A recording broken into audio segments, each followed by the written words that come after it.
commence en 1984 quand un garçon nommé Ducky décide de quitter la ville après que sa femme Paola lui ait lancé un ultimatum.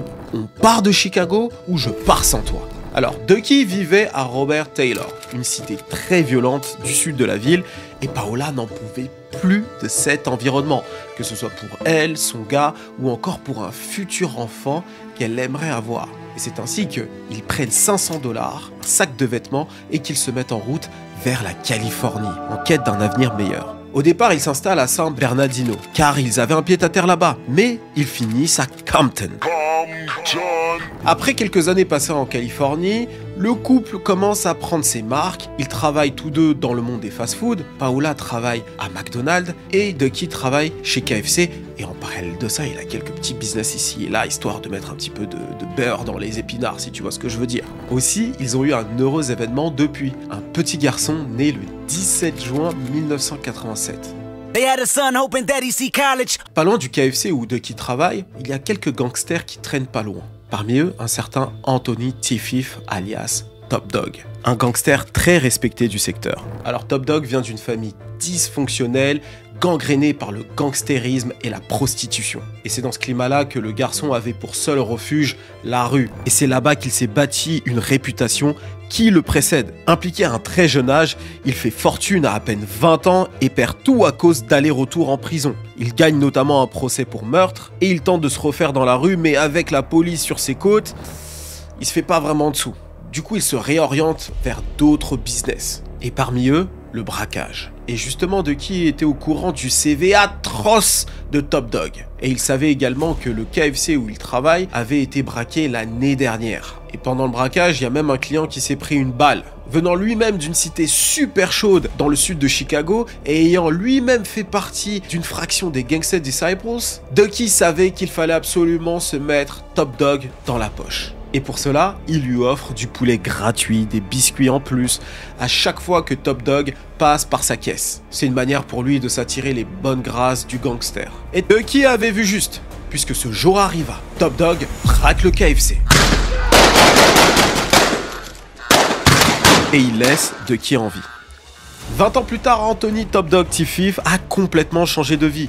Il œuvre pour la paix dans sa ville, il a un studio d'enregistrement et il a signé de nombreux artistes, dont une pépite qui devient une véritable star montante dans la ville. C'est sûr, lui va exploser. Et donc cette dite pépite est content de présenter à son père la personne qui est responsable de son succès, du moins en partie. Imagine la surprise lorsque Top Dog a vu que le père de sa pépite n'est d'autre que Ducky, et la mienne lorsque j'ai su que cette pépite n'est d'autre que Kendrick Lamar. When the whole world see you as Pac reincarnated. Yo tout le monde, ici c'est Chris d'Iconic et vous regardez un nouvel épisode du Lifestyle Décodeur. Alors ce que je viens de vous raconter là, c'est l'histoire de Kendrick Lamar, c'est une histoire vraie. Et d'ailleurs, il raconte tout ça dans son morceau Duckworth. Alors dans cette vidéo, ce qu'on va faire, c'est qu'on va reprendre toute l'histoire de Kendrick Lamar en détail. L'idée c'est qu'à la fin, Kendrick Lamar n'ait plus de secret pour vous.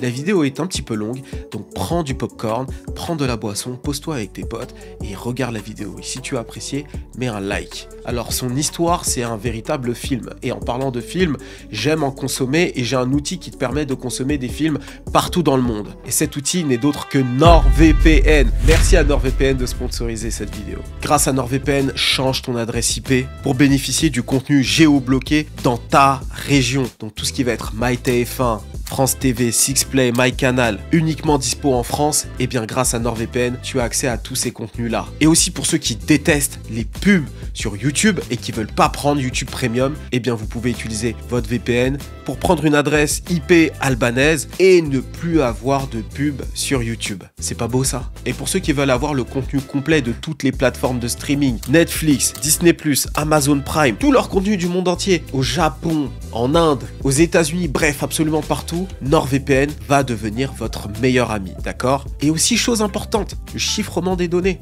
NordVPN vous permet de chiffrer toute votre activité en ligne sur Internet. Votre position est masquée et vos données de navigation sont invisibles aux yeux des curieux qui aimeraient vous lire et intercepter vos données personnelles, à des fins commerciales ou pire. Et aussi jusqu'à 10 appareils en simultané peuvent utiliser NordVPN. Alors en ce moment j'ai un lien avec une énorme réduction comme d'habitude. Il vous suffit de cliquer sur le lien qui se trouve dans la description ou sur le premier commentaire. Allez checker, vous cliquez, vous prenez votre abonnement. Attention, ce n'est pas disponible très longtemps.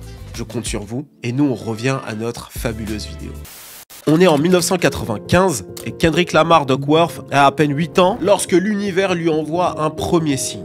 Il voit Dr. Dre et Snoop Dogg dans son voisinage en plein tournage de California Love.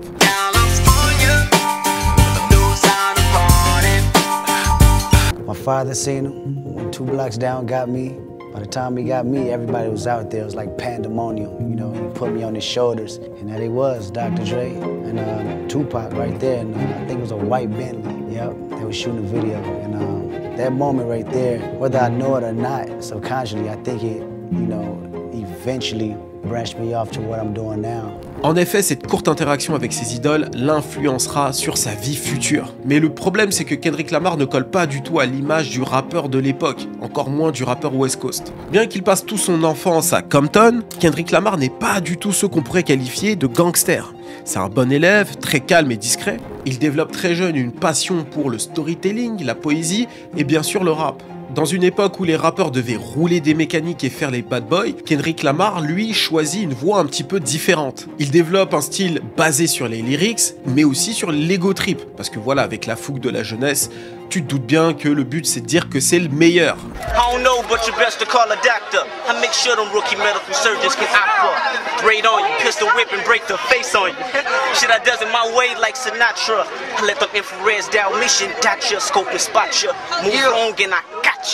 Alors pour ce qui est de son inspiration musicale, il ira s'inspirer chez les tauliers de chez lui, d'accord, de sa ville, mais aussi il ira à l'autre bout du pays et s'inspirera des rappeurs East Coast, en particulier Jay-Z.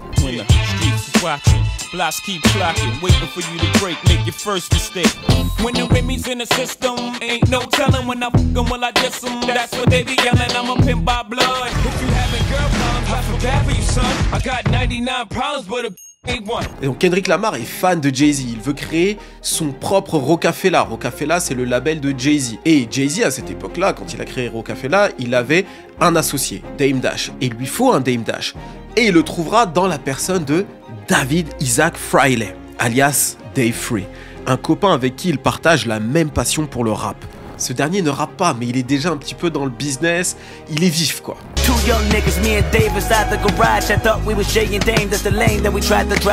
Les garçons n'ont alors que 13 et 14 ans lorsqu'ils décident de se lancer dans cette folle aventure qu'est la musique. Kendrick Lamar en parle souvent dans sa musique. Sous le pseudonyme de K-Dot, Kendrick Lamar sort sa première mixtape en 2003.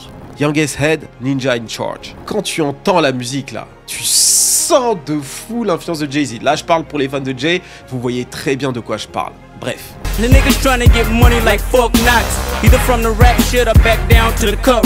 Cette mixtape va tourner un petit peu localement, voilà, et va poser les bases de ce que Dave et Kendrick Lamar veulent mettre en place. Mais c'est vraiment grâce à la fougue de Dave qu'ils rentreront en contact avec Anthony T. Fifth, alias Top Dog. Alors comme je te l'ai dit en intro, c'est le grand du quartier, très respecté, qui s'est éloigné de la rue pour se concentrer sur la musique en ouvrant un studio d'enregistrement et un label à son nom nommé Top Dog Entertainment, plus connu sous le nom de TD.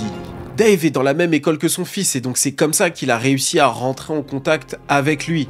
Il savait un petit peu réparer des ordinateurs, il savait que Top Dog avait quelques galères, donc il s'est rendu chez lui, il a aidé à faire 2-3 trucs et en même temps il met la mixtape de son gars, histoire que Top Dog se dise « Eh mais c'est qui ce petit ?» Bref, et c'est comme ça qu'ils ont fini par se retrouver chez lui et à signer dans son label. Donc il signe super tôt. Alors à cette époque-là, attention, hein, Top Dog c'est tout petit, c'est pas du tout ce qu'on connaît aujourd'hui. Et donc il intègre TDE et il fait la connaissance d'un petit peu tout le monde dans le label, dont la tête d'affiche de l'époque, j'ai nommé J-Rock. Originaire de Nickerson Garden, une cité à Watts, J-Rock est la star du label. Alors c'est une star locale, donc il est connu dans sa ville et il est bien parti pour paver la voie pour le reste du crew.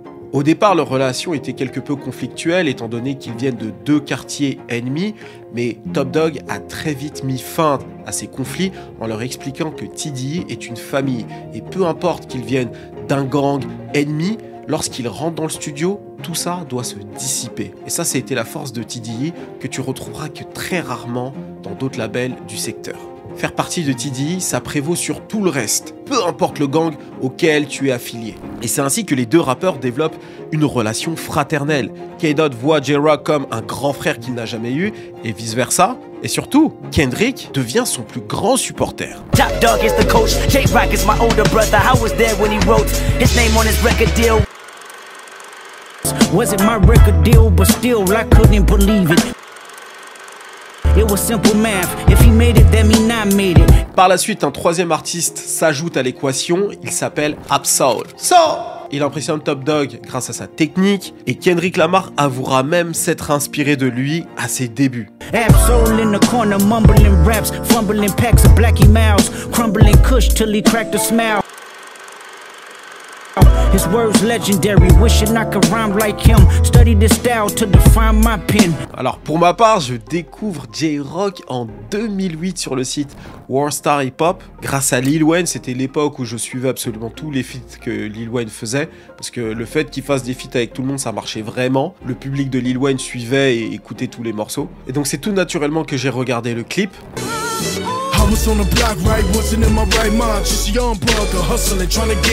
Alors c'est typiquement le genre de morceau que j'aime, sample soul, morceau qui parle d'espoir, du fait de s'en sortir, ça parle du ghetto, donc de vraie souffrance, bref, il y a absolument toute la recette pour que j'apprécie le morceau. Et sur le refrain, j'aperçois un garçon qui est vachement mis en avant, et c'est pas anodin dans les clips, ça doit être quelqu'un de super important pour J-Rock, et regardez de qui je parle en fait.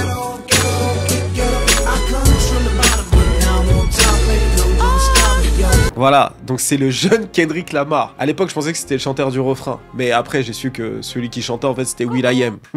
will.i.am. C'est un peu random, je sais, mais voilà, apparemment, ça aurait été lui. Et donc Kendrick Lamar, c'était grave mis en avant quand même.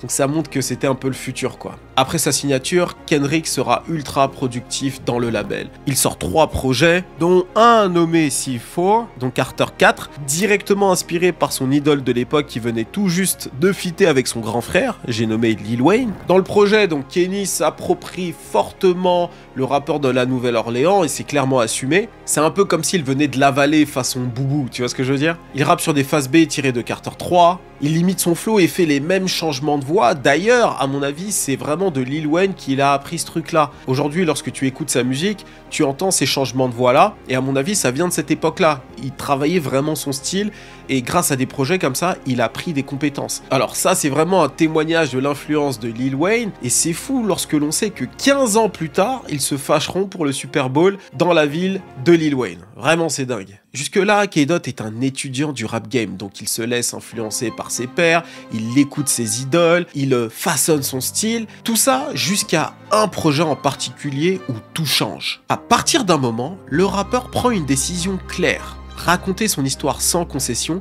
et sans la sublimer. Et donc finalement, c'est quoi sa vie ? Eh ben c'est la vie d'un jeune garçon ordinaire du ghetto qui doit faire face à un environnement complexe et dangereux. Il doit à la fois s'épanouir afin de devenir un homme, tout en naviguant entre la drogue, les gangs, le crime. C'est le défi de Kendrick Lamar, mais en réalité c'est le défi de milliers, voire de millions de jeunes garçons dans le monde. Beaucoup de gens finalement peuvent se voir en Kendrick. Pour marquer le coup, il prend une décision de poids. Il ne veut plus utiliser de nom de scène, K-Dot, c'est terminé. Il revient au réel en utilisant son vrai nom, Kendrick Lamar. Now everybody serenade the new faith of Kendrick Lamar. Alors Kendrick Lamar correspond parfaitement aux rappeurs arrivés à la fin des années 2000 et au début des années 2010. Donc c'est une période particulière pour le rap mainstream. C'était une période un petit peu creuse qui était devenue un petit peu électro, donc c'était pas une période géniale, mais par contre il y avait un fabuleux renouvellement sur internet avec l'avènement des blogs, etc. Beaucoup de rap underground a commencé à exister ici et là. Et c'est la période après la victoire de Kanye West contre 50 Cent. Tu sais, cette période où ils avaient sorti un album le même jour pour voir qui allait gagner. Et finalement, c'est Kanye West qui avait gagné. Kanye West, c'était tout l'opposé du rappeur gangster de l'époque. Tout ce que 50 Cent était, Kanye West ne l'était pas. Et Kanye West, c'est quoi? C'est un artiste qui utilise son vrai prénom, qui utilise une histoire relativement ordinaire, et c'est quelqu'un qui avait pas de mal à montrer ses faiblesses dans sa musique. 50 Cent, lui, appartient plus à une tradition de gangster rap. Et lorsque Kanye West a gagné cet affrontement-là, les maisons de disques ont vu ça comme un signal et se sont dit, ok, il faut qu'on aille plus sur des artistes qui sont proches du réel, qui font de la human music en quelque sorte. Et c'est pour ça que beaucoup d'artistes qui ont percé dans cette période-là utilisent leur vrai nom. Drake, bah c'est le deuxième prénom de Aubrey Graham, ok. Wale, c'est son vrai prénom. Big Sean, en soi Sean c'est son vrai prénom. Jermaine Cole, J. Cole, c'est son vrai prénom. Et Kendrick Lamar, c'est aussi le cas. Je pourrais aussi ajouter Mac Miller, mais c'est pas exactement son prénom, mais ça rentre dans cette idée-là, on va dire. On n'est pas sur un blaze comme Snoop Dogg ou 50 Cent, tu vois, un personnage complètement créé pour la musique. Donc voilà, ça c'est la petite touche business, et c'est aussi l'occasion de vous dire que j'ai réouvert ma chaîne business. Là-bas on parle de business de création de contenu et de business de la musique. Abonne-toi là-bas si tu veux entendre parler de marketing, de business dans ces domaines-là. Je reprends ma vidéo. Alors pour annoncer son changement de nom, il sort un EP éponyme. Kendrick Lamar. Alors ce n'est pas vraiment un EP, hein. Il y a vraiment beaucoup de morceaux. Et sur la cover, on y découvre un Kendrick Lamar en toute simplicité, avec ses grandes oreilles décollées.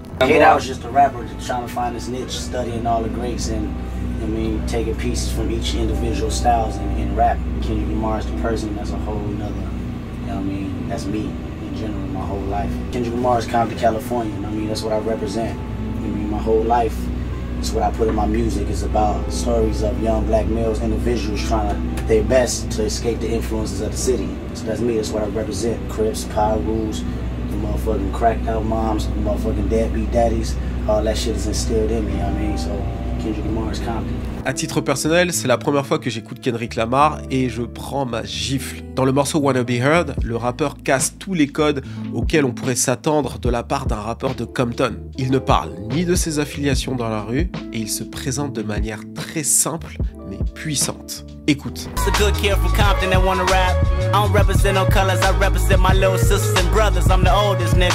Alors Kendrick Lamar propose 14 morceaux, donc tu vois on est loin de l'EP, et donc c'est des morceaux très ancrés dans le réel, des choses qu'il a vécues dans son quotidien, tu vois, et il rentre pas dans un délire casse-couille moralisateur, tu vois ce que je veux dire? Il propose juste ses réflexions, son point de vue en tant que garçon de Compton, tu vois.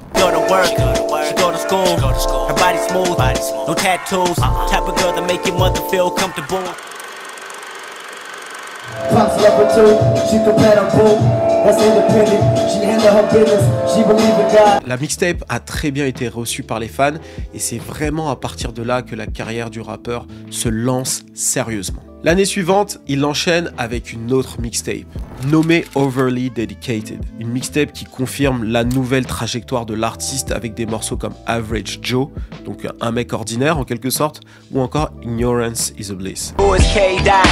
A young nigga from Compton on the curve writing raps next to a gunshot. Kill him, wait, stand over him, shake his hand, then jump back in that minivan, double back to his black and blam. Alors, à partir de cette mixtape, la hype commence réellement à prendre autour de Kendrick Lamar. Tous les blogs de l'époque, un petit peu hype, du genre Nah-Right, Rap Radar, etc., en parlent. Ça devient la relève de la West Coast. Mais pour l'instant, vraiment que de la scène underground. Après le faux départ de J-Rock chez Warner, l'engouement autour de Kendrick Lamar est le deuxième momentum du label. Kendrick ne doit pas se manquer, mais heureusement, il est extrêmement bien entouré. Donc il a toujours J-Rock, qui est son grand frère, Ab-Soul, l'illuminé, ou encore Schoolboy Q, le vilain petit canard qui signe sur le label en 2009 par l'intermédiaire de Ali, l'ingénieur du son. Donc là, il s'agit des premiers rappeurs du label. Alors pour ce qui est de Schoolboy Q, il se met vraiment à rapper à partir du moment où il rejoint le label en fait. Il est SDF à ce moment-là, donc il dort dans le studio d'enregistrement, donc j'imagine pas l'odeur le matin là quand ils arrivaient pour enregistrer, putain. Et c'était vraiment une période de lutte où chacun courait après son rêve. Et Kendrick Lamar en parle dans ce morceau.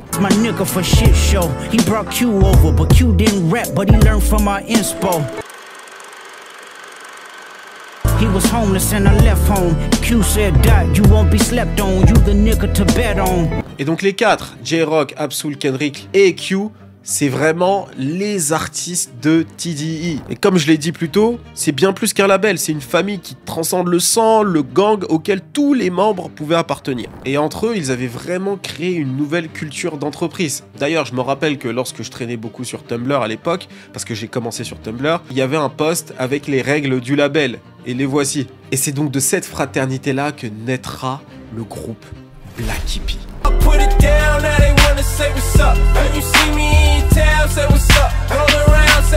Petite parenthèse, Black Hippy, c'est mon groupe préféré, les gars. D'accord? Donc là, je vous ai mis un extrait. J'ai pris le temps de réécouter le morceau. Ça me ramène à des souvenirs incroyables. Et tous les fans de TDE, d'accord? Parce que là, je suis en TDE Chris. Dites-moi en commentaire ce que vous avez pensé de cette époque. C'était pas incroyable? Non, vraiment, c'était pas incroyable. Mais malheureusement, le collectif ne sortira pas d'album. D'ailleurs, Kendrick Lamar donnera les raisons dans JNX. My memory knowing Black Hippy didn't work cause of me. Creatively, I moved on with new concepts in reach. Ah, j'avoue, j'ai toujours eu le seum qu'il n'ait pas sorti son album avec Black Hippy. Tu vois, c'est pour ça que je suis devenu OVO.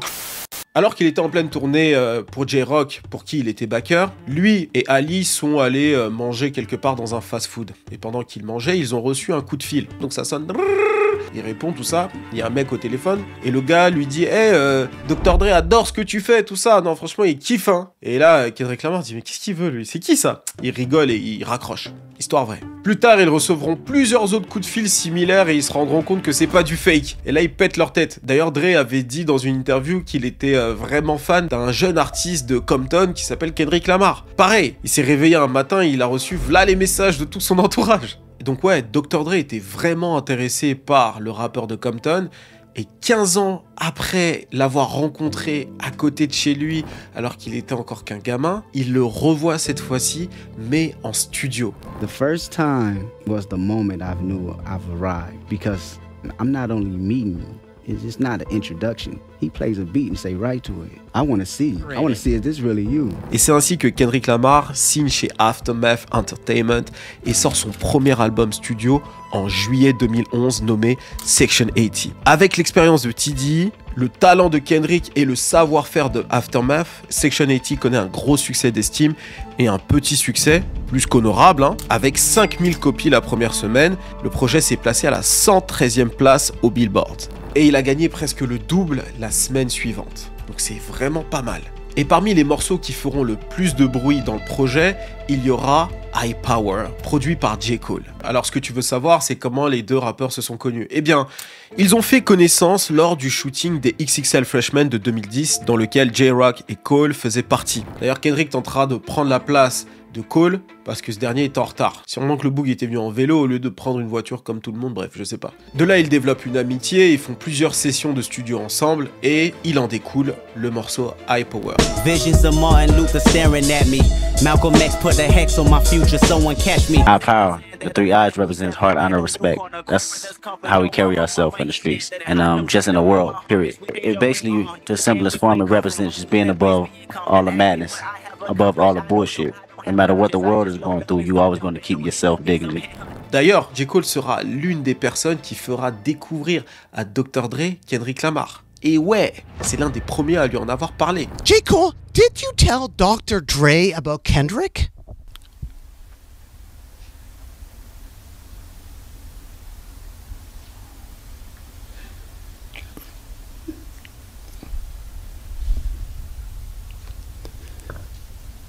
Who told you that? The answer is yes, I did. Section 80 propulse la carrière de Kendrick Lamar. Il se positionne comme étant le leader de la nouvelle génération, de l'underground on disait à l'époque. Sa musique plaît à beaucoup de ses comparses, et parmi eux un certain Canadien nommé Drizzy Drake. Il devient fan de sa musique. Le premier morceau sur lequel Drake tombera, ce sera Ignorance is a Bliss. Et de là, il s'intéresse au rappeur de TDE, il rentre en contact avec lui, et c'est ainsi qu'il commence à créer une relation amicale. Et c'est à l'occasion d'un concert de Kendrick à Toronto que les deux prendront le temps de faire connaissance. You know, I sat down with Drake in Toronto a while back when I did my first show out there. He called me up and we had a few drinks, and you know, he always said he was you know, appreciative of my music. You know, I've always been a fan of his music. Et c'est de cette rencontre que naîtra l'excellent morceau Buried Alive. extrait de l'excellent Take Care, et ce dernier emmènera ensuite la pépite de TD en tournée avec lui pour faire sa première partie aux côtés d'A$AP Rocky. Looking in the mirror, I'm embarrassed. I'm feeling like a suicidal terrorist. Après ça, la hype autour de Kendrick Lamar n'avait jamais été aussi élevée. Dis-toi que le mec est co-sign par Dr. Dre et il est aussi co-sign par les meilleurs rappeurs du game à ce moment-là. D'accord? Donc là, c'est sûr, son prochain album, ça va être une dinguerie. Tout le monde l'attend avec impatience. Et en termes de relève pour la West Coast, c'était vraiment l'artiste idéal pour ça. Il vient de Compton et ça faisait longtemps qu'on n'avait pas eu un rappeur comme ça depuis The Game. Toute la côte était heureux et fière de Kendrick Lamar. Enfin un artiste digne de ce nom pour reprendre le flambeau de la côte.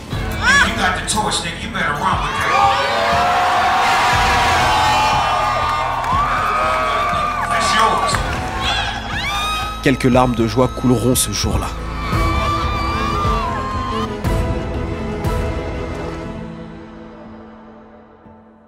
All my life I want money and power, respect my mind or die from last shout. Avec tout le soutien de la côte derrière lui, Kendrick Lamar est prêt à sortir son très attendu album Good Kid, Mad City. Mais une semaine avant qu'il sorte, il fuite. Un désastre pour l'artiste qui va potentiellement voir ses ventes chuter. Malgré cette mauvaise nouvelle, le rappeur reste confiant. Et voici d'ailleurs ce qu'il dit dans le morceau prévisionnel qui annonce la sortie de l'album, The Earth Part 3. Probablement l'un de mes morceaux favoris du rappeur. Ce dernier aura raison puisque cet album sera un énorme succès sur tous les plans. La critique l'acclame, il est même couronné nouveau roi du rap par The Source et commercialement l'album aura un succès monumental. Plus de 242 000 copies la première semaine, ce qui en fait la plus grosse première semaine pour un rappeur en 2012. Alors pour ma part, je n'avais jamais vu un album rap aussi célébré et je crois que jusqu'à ce jour, j'ai jamais vu quelque chose de similaire. Certains diront que Good Kid, Mad City est un album générationnel qui leur a marqué ma génération et même plusieurs autres générations qui l'ont écouté. Et d'ailleurs, jusqu'à aujourd'hui, il est classé dans les top 100 des meilleurs albums rap de tous les temps de plusieurs magazines. Alors qu'est-ce qui rend Good Kid, Mad City aussi spécial? Eh bien, l'album est construit comme un court-métrage autour d'une journée du jeune Kendrick Lamar à Compton. Le temps d'une journée, on accompagne Kendrick Lamar qui doit faire face à la violence, aux crimes, aux tentations diverses et variées, mais aussi à l'amour, la fraternité et la spiritualité. Voici quelques morceaux qui reflètent les idées que j'ai évoquées plus tôt.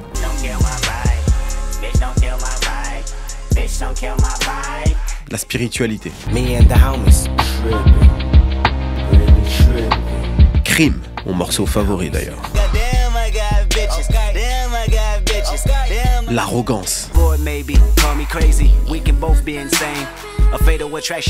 L'amour. D'ailleurs, ce morceau sera le dernier de leur collaboration. Après ça, leur relation ne va faire que de se dégrader. Drake, Big Sean, Jay Electron, Tyler McMillan, I got love for you all, but I'm trying to murder you niggas. L'année suivante, il est invité sur le morceau Control de Big Sean, dans lequel il dit qu'il a envie d'éteindre toute sa génération. Comme ça, c'est réglé. Parmi eux, il y a Drizzy Drake qui est au top de celle-ci. Alors je t'arrête tout de suite, ici je ne vais pas revenir sur la débâcle entre le rappeur de Toronto et celui de Compton. J'ai déjà fait 2 grosses vidéos sur le sujet où je reviens sur les raisons pour lesquelles les deux ont commencé à se fighter. Et la deuxième vidéo, j'ai fait une analyse complète de tous les morceaux du clash en disant qui a gagné selon moi. Donc je te laisse aller les voir, ça te fera énormément de contenu à voir ou à revoir. Donc ici dans cette vidéo, on n'en parlera quasiment pas. Alors il est vrai qu'on s'attarde beaucoup sur le fait que Kendrick Lamar ait attaqué plein de rappeurs dans ce couplet sur Control, mais il y a autre chose qu'il a dit dans ce couplet qui est super intéressant et qui surtout va avoir une conséquence sur tout le reste de sa carrière. Alors il est vrai que dans ce couplet il a attaqué toute sa génération, mais il n'a pas fait que ça. Il a également annoncé quelque chose qui a eu un impact sur la suite de sa carrière. il a annoncé un retour aux fondations, aux bases. En effet, lorsque la carrière du rappeur a décollé, il a voulu coller aux trends, aux tendances des rappeurs actuels, que ce soit un petit peu musical, mais aussi esthétique, en termes de look. Il s'habillait vraiment en marque de créateur afin de plaire aux fans de l'époque. Mais à partir de ce morceau, c'est terminé, il revient au basique, il marque une rupture nette entre lui et le reste du rap game. And I ain't rocking no more designer shit. White tees and Nike Cortez, this red Corvette synonymous. Et cette scission, on la verra nettement sur son 3e album, To Pimp a Butterfly.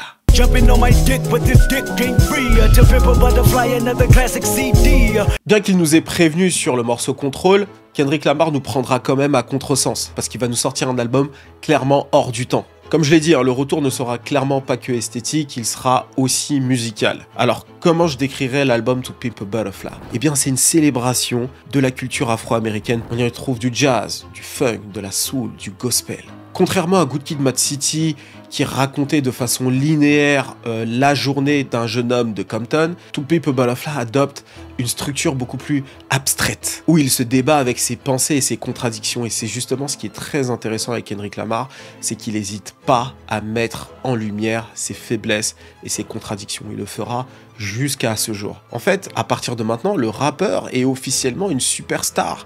Donc son rapport avec son label, ses amis, sa famille a complètement changé. Et dans cet album-là, il nous parle de tous ces changements, en bien comme en mal.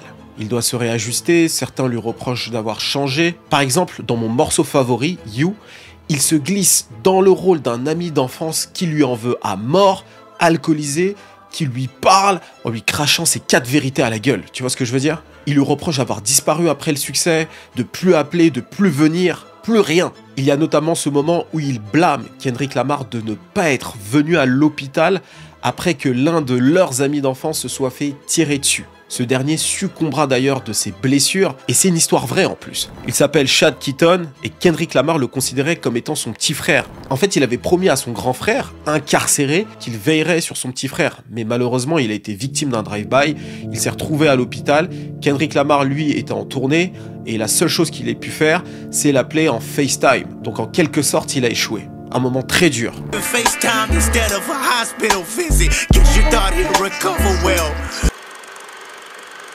Third surgery, they couldn't stop the bleeding for real. Then he died, God himself and say you fucking failed.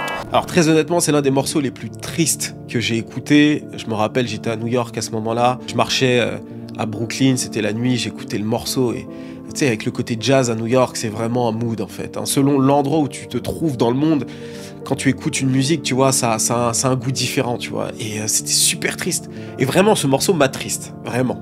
Je crois que c'est l'un des morceaux d'ailleurs qui m'attriste le plus. Mais aussi, c'est mon favori, je crois, du projet. Après, il y a pas mal de morceaux très chauds dans ce projet. Je crois que c'est mon projet favori de Kendrick. Mais bref, Dieu merci, il y a des morceaux aussi joyeux dans ce projet, notamment le morceau High, où il célèbre l'amour de soi-même, c'est comme ça que je le décris.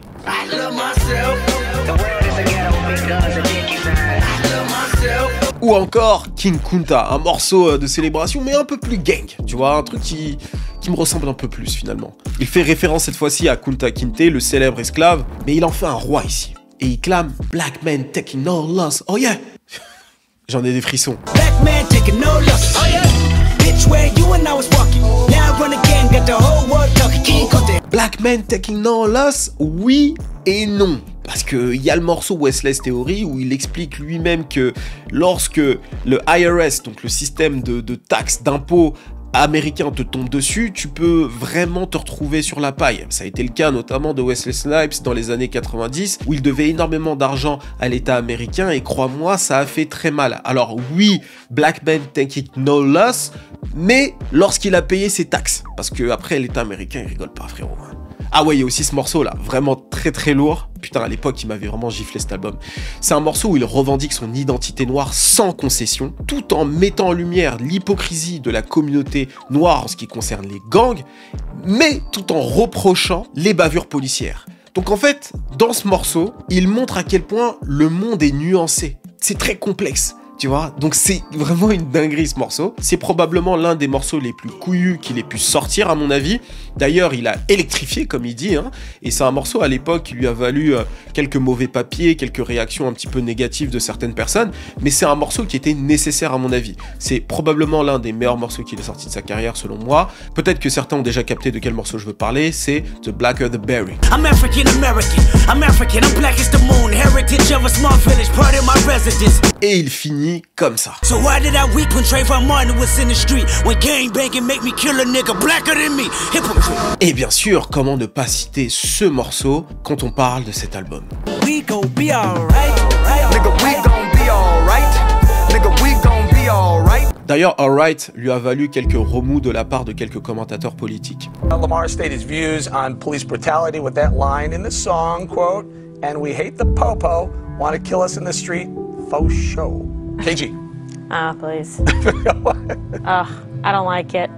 Un dernier élément à noter, entre chaque morceau de l'album, Kendrick Lamar a l'air de s'adresser à quelqu'un. On n'entend pas de réponse, d'accord, mais il parle à quelqu'un. On ignore son identité, mais cette personne semble importante aux yeux du rappeur. Il parle de l'influence qu'il avait et comment il essaye d'utiliser la sienne de la bonne manière. Et lorsqu'on arrive à la fin de l'album, il se trouve que c'était Tupac. Et donc ils ont retrouvé des archives d'interviews de Tupac et ils s'en sont servis pour créer à la fin de l'album une discussion entre lui et Machiavelli. En fait, avec cet album, Kendrick Lamar est complètement sorti de la course au hit. Il a préféré faire un album où il questionne nos décisions, nos contradictions, il nous challenge énormément, tout en célébrant ce que la communauté noire a produit, la black exploitation, le jazz, etc., etc. Alors certes, il s'adresse beaucoup à la communauté noire, mais ce projet est vraiment universel en fait. Lorsque tu écoutes le projet, à mon avis, tu peux vraiment te retrouver dans les propos de Kendrick, étant donné que c'est des choses que tout le monde peut vivre. Tu vois, le fait de réussir et de se détacher de son cercle proche, les taxes, la mort d'un proche, enfin toutes ces choses-là, quoi. Donc finalement, tous ces sujets-là sont très universels. I pull up, hop out, air out, made it look sexy. I'm on a roll yelling 1, 2, 3, 4, 5. I am the greatest rapper alive. Le 24 mars 2017, Kendrick Lamar sort The Airport 4. Il n'y a pas plus clair comme signe, l'arrivée de l'album est imminent. Quelques jours plus tard, il sort cette dinguerie. Sit down, be humble. Sit down, be humble. Rebaptisé Kung Fu Kenny, le rappeur balance ce banger sur YouTube qui affole toute la toile et bat des records de vues avec plus de 5 millions de vues en même pas 24 heures. Aujourd'hui, le clip a été visionné plus d'1 milliard de fois sur la plateforme. Alors l'album n'était pas sorti, que c'était déjà un succès total. Et environ 15 jours plus tard, il sort le grand plat, donc Dame, l'album en lui-même, le 4e album studio. Un carton monumental. Il s'écoule à plus de 600 000 copies la première semaine, plus exactement 603 000 copies. C'est énorme. Et pour comparaison, la même année, Drake sort More Life, qui s'écoule à 500 000 copies la première semaine. Alors si Kendrick Lamar a fait mieux que Drake cette année-là, ça veut dire qu'aucun rappeur a fait mieux que Kendrick Lamar cette année-là, ok? C'est une dinguerie. Et on peut dire que 2017, on était vraiment une année charnière finalement, hein. C'est le moment où Kendrick aurait pu réellement surpasser Drake en termes de vente. T'inquiète, Ovio Chris n'est pas dans cette vidéo. Là, c'est TD et Chris. Je vois les gens déjà me regarder et se dire quand est-ce qu'il va péter un câble. Je ne veux pas péter un câble sur cette vidéo, vous inquiétez pas. Alors selon moi, Dame est un savant mélange entre le côté accessible de Good Kid, Mad City, tout en ayant la profondeur de To Pimp a Butterfly. Il propose des bangers tels que DNA ou Humble.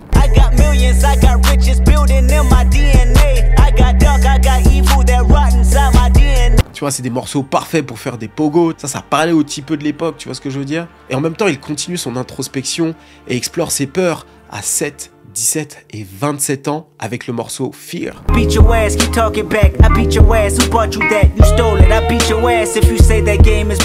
littéralement, c'est comme ça qu'il a construit le morceau, donc sa peur à 7 ans, à 17 et à 27. Et bien sûr, il y a d'énormes hits, notamment Loyalty avec Rihanna, parfait pour la radio.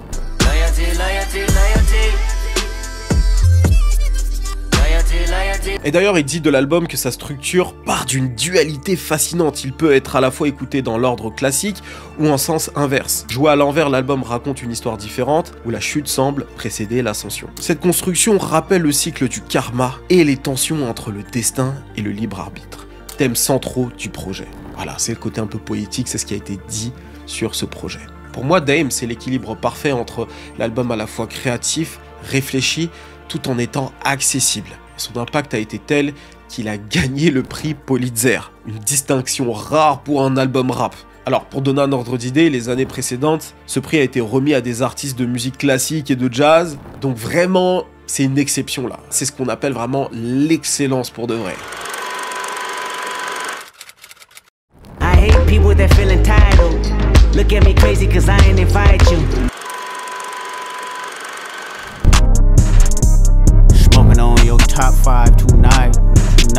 Après 5 ans d'absence, K-Dot fait un retour fracassant dans le morceau Family Ties de son petit cousin Baby Kim en disant qu'il fume ton top 5. Il a beau faire des introspections, apaiser son cœur, au final K-Dot reste le même, il veut toujours écraser tous les MC qui se trouvent sur son chemin. Il dit lui-même qu'il tient ça de Michael Jackson. Pas Michael Jackson, je veux dire Michael Jordan. Il était fan de Michael Jordan. Et cette déclaration, elle ne va pas plaire à tout le monde. What top 5 you smoking on, Kendrick? Cause my top 5 is Drake, Drake, Drake, Drake. Alors son retour est synonyme de beaucoup de changements, notamment sa séparation avec Diddy. Tu te rends compte? Ils ont partagé tellement ensemble entre 2005 à peu près et 2022. C'est une dinguerie. En effet, après plus de 10 ans au sein du label, j'irais même 15 ans, le rappeur ne fait plus partie du roster. C'est officiel. Après 5 ans de débâcle interne, le rappeur quitte le navire Diddy. Alors, il y a une période où ils n'ont pas parlé, donc ça devait être une période où, voilà, comme toute famille, il y a des fois des embrouilles, mais finalement, ils sont en bon terme. Et moi, je suis content de savoir ça. Il lance sa propre structure, PG Lang, qui n'est ni un label, une société d'édition, ni une société de production de films ou de publicité. C'est quelque chose de nouveau, qui est un petit peu à l'intersection de tout ça. Ouais, je sais pas trop comment l'expliquer, je vous avoue. J'espère pouvoir vous en dire plus dans l'avenir, mais c'est ça, quoi. C'est toutes ces choses à la fois. Alors, j'avais vraiment rien compris de ce que c'est réellement, mais la vidéo de présentation du label est vraiment stylée, regarde.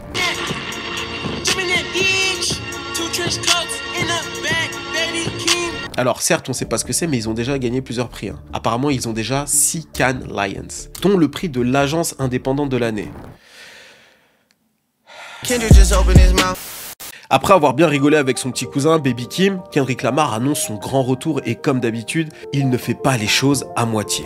I come from a generation of pain will murder his minor, rebellious and more jealous, a chip you for designer. Et il revient en fait avec toujours le même défi, remettre en question la culture dans laquelle on baigne en fait. Il raconte, dénonce et expose les choses pour les mettre en perspective et pour choquer la dite culture. Le but c'est de nous faire réfléchir encore une fois. Alors dans le clip, il change de visage et devient tour à tour O.J. Simpson, Kanye West, Jussie Smollett, Will Smith. Puis l'ambiance du morceau devient de plus en plus émotive et c'est là qu'il devient Kobe Bryant et enfin Nipsey Hussle. Et donc c'est en étant dans le point de vue du rappeur défunt qu'il dit des choses hyper touchantes. Alors il parle à son frère, à sa famille globalement, à ses amis, mais aussi à son assassin à qui il délivre un message qui personnellement m'a mis les larmes aux yeux. And Sam, I'll be watching over you. Make sure my kids watch all my interviews. L'un des couplets les plus touchants que j'ai entendu. Vous avez remarqué, Kendrick Lamar me touche beaucoup, musicalement parlant, il est très sensible. Voilà. Quelques jours plus tard, il sort son 5e album studio, Mr. Morals and Big Steppers. Après une telle attente et The Earthport 5, je m'attendais à un opus très dénonciateur de la société, où il revient sur tout ce qui s'est passé les dernières années où il était absent, mais c'est pas du tout ce qu'on a eu. On a eu un album encore plus introspectif que les autres. Clairement, on est sur un album où le rappeur explore la thérapie, les traumatismes générationnels, la masculinité, la quête de rédemption. L'album est divisé en 2 parties, 9 morceaux chacun. Une partie, donc la partie The Big Steppers, met en avant les masques que Kendrick Lamar porte, sa célébrité, sa dépendance, son ego, ses relations toxiques. Et il y a Mr. Moral, où il se concentre sur l'introspection, sa thérapie et son chemin vers le pardon et l'acceptation de soi. Alors un album, c'est 9 morceaux, c'est un double album, et là où il a été malin, de ce que j'ai compris, de ce que j'ai analysé, c'est que c'est un album où il est encore chez TDE, mais aussi chez PG Lang. Et comme un album, ça compte pour 9 morceaux, c'est comme s'il avait sorti 2 albums en même temps, donc il a donné son dernier album à TDE, et un album à PG Lang. Donc voilà ce que je vois, c'est mon analyse. Dites-moi si j'ai raison ou pas, les fans de Kendrick. Alors le morceau que j'ai vraiment le plus préféré de l'album, c'est Father Time. Daddy issues hit my emotions, barely express myself. Man should never show feelings, being sensitive never help. His mama died, I asked him why. He going back to work so soon. First reply, son, that's life. Bills got no silver spoon. Alors, ce que j'ai ressenti avec ce morceau, c'était beaucoup d'émotions parce que ça reflète beaucoup mon existence en tant que jeune homme noir, comment j'ai été éduqué, etc. C'est aussi l'une des raisons pour lesquelles je suis pas quelqu'un qui réussit facilement à montrer lorsque j'ai des galères sur Internet. Je suis quelqu'un de très discret finalement. C'est justement dû à mon éducation, dû à toutes ces choses-là. Et aussi, j'ai vécu des choses très dures ces dernières années et vous l'avez pas su. Et justement parce que j'ai été éduqué comme ça. Et dans le morceau Father Time, il explique très bien tout ça. Et je trouve ça très fort. Enfin bref, parmi les autres morceaux, il y a aussi celui-ci. Take off your idols, take off the runway, take off the Cairo, take off the Sandro, pay 5 days stay, take a quarter meal, hella follow. Parmi les autres morceaux vraiment excellents, il y a ceux-là. Fuck you, bitch. Fuck you, nigga. Nah, fuck you, bitch. Nah, fuck you, nigga. Fuck you, bitch. Nah, fuck. Stop playing with me before I turn you to a song. Stop playing with me before I turn you to a song. Arrête de jouer avec moi avant que je te transforme en chanson. Putain, le Nabo, il savait quand même ce qu'il disait. Hein. Sometimes you gotta pop out and show niggas. Say I'm the biggest hater. I hate the way that you walk, the way that you talk. I hate the way that you dress. But who am I if I don't go to war? You lied about your ghost riders. You lied about your crew members. Trying to strike a chord and it's probably A minor. Encore une fois, j'ai fait une vidéo sur le clash avec le détail, donc je te laisse aller regarder tout ça. Mais globalement, le public, les observateurs ont désigné Kendrick Lamar gagnant de ce clash contre Drake. Par contre, je vais le dire en tant que pur fan de Drake et de Kendrick Lamar, ça a été probablement l'un des meilleurs moments que j'ai pu vivre dans le rap ces dernières années. Parce qu'il y a un niveau en termes de musicalité, en termes d'écriture, en termes de rapidité de production, en termes d'émotion que j'ai rarement ressenti. Donc vraiment pour ça, je tiens à les remercier. Voilà, là je parle aux fans de rap. Hein. Si t'es fan de rap, l'écriture de ces deux artistes, la gymnastique d'esprit, la musicalité, la stratégie, vraiment, on a été servi. Voilà, moi je suis un fan avant tout, donc j'ai kiffé ma race. En réalité, à mon âge, on n'est pas... Bref, vous m'avez compris, on n'est pas si partisan que ça. Il y a beaucoup de shows, ok? On est sur Internet. Pour continuer dans la lancée de sa victoire, il organise The Pop-Out Show, Ken and Friends.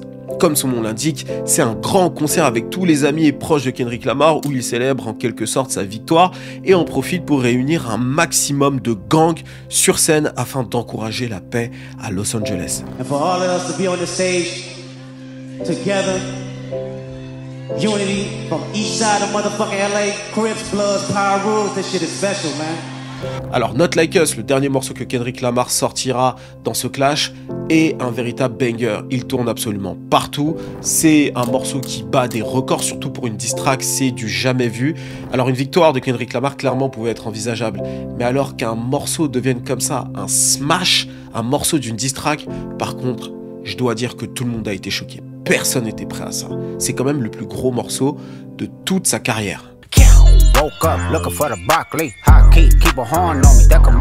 Et c'est en plein prime que Kendrick Lamar sort l'album JNX en novembre 2024. Alors pourquoi JNX? C'est la première question qui m'est venue à l'esprit, je sais pas du tout ce que c'est, et en fait j'ai fait mes recherches et c'est intéressant. Eh bien en 1987, date de naissance de notre cher Kendrick Lamar comme tu le sais, une opposition emblématique a eu lieu entre la Buick JNX, une muscle car américaine sous-estimée, et la Ferrari, la supercar européenne de prestige. Malgré son apparence de berline classique, elle pouvait rivaliser avec certaines Ferrari de l'époque. Lors de tests et de courses surprises, la GNX a choqué le monde automobile en battant plusieurs Ferrari en accélération. En mettant la GNX en couverture, Kendrick Lamar se positionne comme étant le conducteur de la Built GNX et Drake de la Ferrari qui a perdu. La DA est épurée, simple et efficace. On sent qu'il n'a pas eu tellement de temps pour travailler une DA aussi poussée que les albums précédents, ça c'est selon moi, mais ça reste quelque chose de très efficace avec une forte symbolique. En vrai, c'est assez bizarre, mais ça me donne un petit peu l'impression que c'est une mixtape. Je sais pas pour vous, mais... Enfin bref, dites-moi ce que vous en pensez en commentaire. Alors parmi les morceaux que l'on retient de l'album, il y a celui-ci. Ou encore celui-là.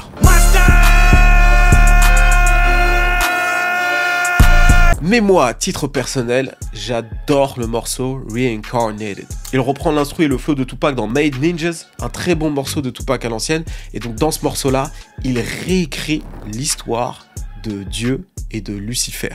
Alors, je m'explique. Tout d'abord, il faut qu'on parle quand même de l'histoire de Lucifer dans les écrits de la Bible. Lucifer est un ange d'une grande beauté et puissance qui a été déchu après qu'il ait tenté de prendre la place de Dieu. Lui et tous les anges qui l'ont suivi ont été précipités sur terre et c'est là qu'il est devenu Satan. Détail important, au paradis, Lucifer était une figure majestueuse et capable de mener la musique céleste.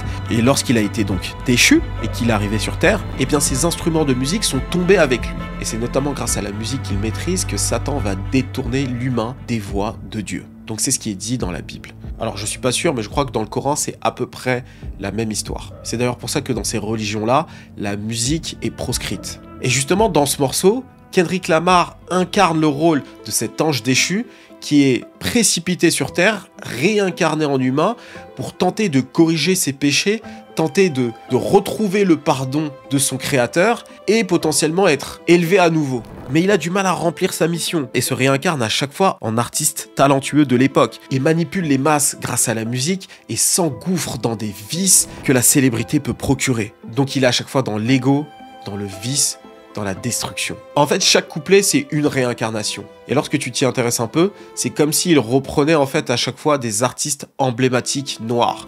Le premier, il s'agirait de John Lee Cooper, le célèbre guitariste R&B qui s'est fait connaître dans les années 40. Dans le second, il s'agirait de Billie Holiday. Et dans le troisième couplet, c'est Kendrick Lamar lui-même. Et lorsqu'il devient lui-même, il s'adresse à son Seigneur en disant « J'ai compris la leçon, j'ai fait le bien sur terre, j'ai mis tous les gangs de LA sur la même scène, j'essaie d'apporter la paix. » Et là, son Seigneur lui répond « Non, mais tu aimes la guerre. » Et il le met en face, encore une fois, de tous ses péchés. C'est vraiment incroyable ce morceau, il te fout des frissons.